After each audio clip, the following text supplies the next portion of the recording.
Саламатсыздар, құрметті марафонға қатысушы қыздар. Енді біздің осы 21 күнде біз тек қана су ішіп қана қоймаймыз, дұрыс тамақтануды, дұрыс өмір сүруді, дұрыс ойлауды үйренеміз.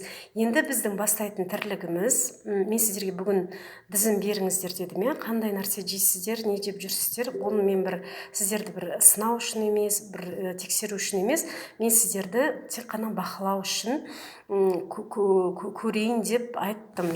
Енді 21 күн бойы біздің өмірімізге зиянды қанттан жасалған тағамдарды жеуді тоқтатамыз.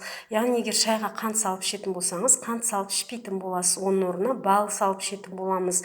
Егер сіз булочка, печенье, конфет, тәттілер магазинде толып тұрған пирожный, сондайларды жейтін болсаңыз, онда оны жемей тұруға тура келеді. Не себепті деп ойлайсыздар? Енді мен оның себебін айта кетейін.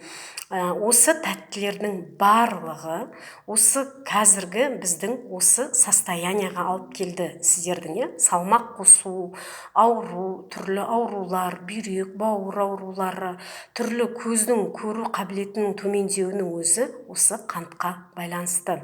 Сондықтан құрметті қыздар, егер денсаулығымызды күтейік десек, осы өнімдерге шектеу қою керек.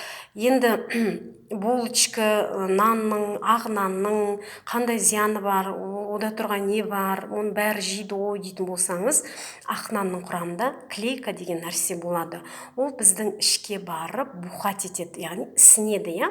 Ол ісінгеннен кейін ол іште кәдімгідей түйір бір, көзіңізге елестетіңізші, шектерде бір жүрмей тұрған аппақ боп, одан кейін ол қараяды, сұр түскен еді, қараяды, жүрмей тұрған кәдімгі нан үгінділерін. Сондай болып қалып кетеді екен. Ақ нанның сондай жабысып қалады да біздің шектерімізге. Біздің ісініп кететініміз, толып жатқандығымыз, осының бәрі ақ наннан, қанттан, сосын крахмал өнімдері. Крахмал неде бар? Картошкада бар, крахмал. Егер картопты да жейтін болсаңыз, онда қоя тұруға тура келеді, қыздар. Картопты қуырылған түрде емес, тек қана суға, буға пісірілген түрде, аздаған түрде, өзінің мөлшері бар, күнделікті, содан асырмай жеу керек та.